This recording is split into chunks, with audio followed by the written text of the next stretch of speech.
All right, so you guys wanted to watch the Razageth post-raid in-game cinematic as well, so let's see this. My friends, we sensed a great upheaval beneath the earth and feared the worst.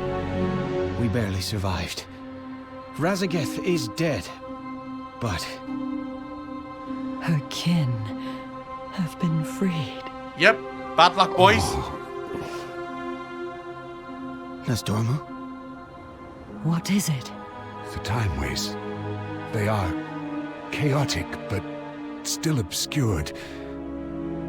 A dark future looms on the horizon. We haven't long to prepare for their onslaught.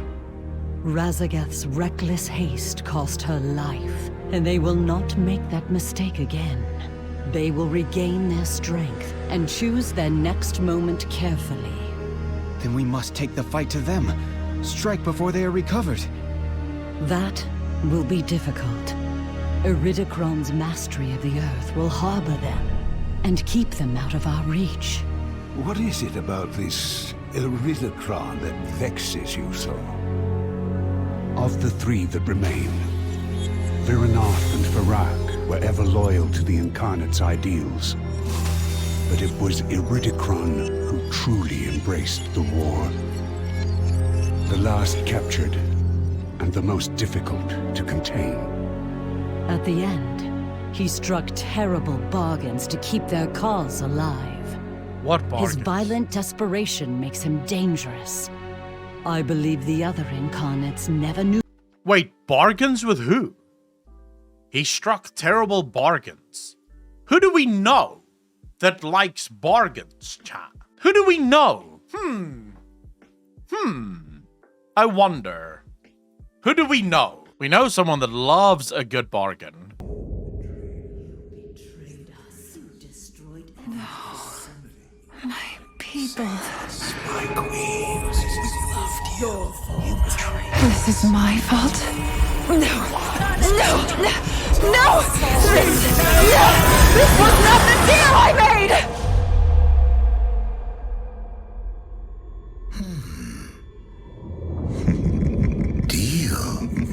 I like deals. Who are you? The old gods love deals. N'Zoth makes deals all the time. So did Yogg-Saron. So did Cthulhu. And I'm pretty sure Yisarash would have as well if he was still around.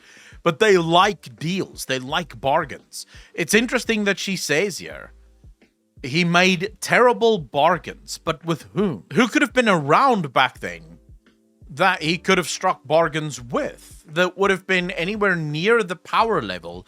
Like, you could say, yeah, he made deals with other proto-drakes. All right, but most of the proto-drakes followed the incarnates anyways. And the only proto-drakes that didn't follow the incarnates were already becoming normal dragons, part of the Dragonflights. Could have struck deals with Titan Keepers, although most of the Titan Keepers were on the side of the dragon aspects. And I also don't think that many of the Titan Keepers would have struck deals. Odin comes to mind. Odin is another one that likes deals. Remember, Odin made a bargain with Muazala, an eye for the ability to see within the Shadowlands. So it could be Odin that they struck deals with. Bwonsamdi, maybe, although I doubt that Bwonsamdi would do that. I don't think Bwonsamdi would make deals with the Primalists. I'd write it like this because there is no shot Khadgar wouldn't have put a hand up and asked the same questions we are asking. True, Mobius. I wish I could be in this conversation because I would have stopped there immediately. Excuse me, Queen of the Dragons, but what deals are you referring to here? To the true depths of his depravity. we must not despair. Their war is coming. And while we may not yet have our spectral powers, we can rebuild our unity. Oh, I'm making the call now, boys. You want to know how they get their power back? Because right now...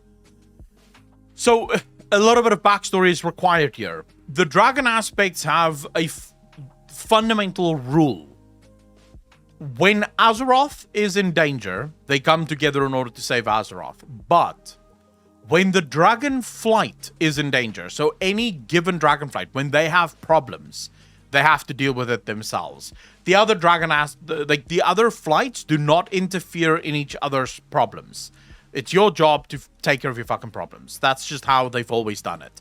So they've always sort of worked in a very individualistic way in order to get stuff done, and only come together whenever there is a reason to come together. So very similar to the Horde and the Alliance without the war part of things. That's how this is going to happen. Because you saw that each of the dragon aspects right now is trying on their own to reclaim their power as an aspect. And it isn't working. It's not working because they have to try it together. First, they have to come together. And it's already been spoiled. Fuck, now that I think about it. How did the Oathstone for the Red Dragonflight, how did their Oathstone reactivate?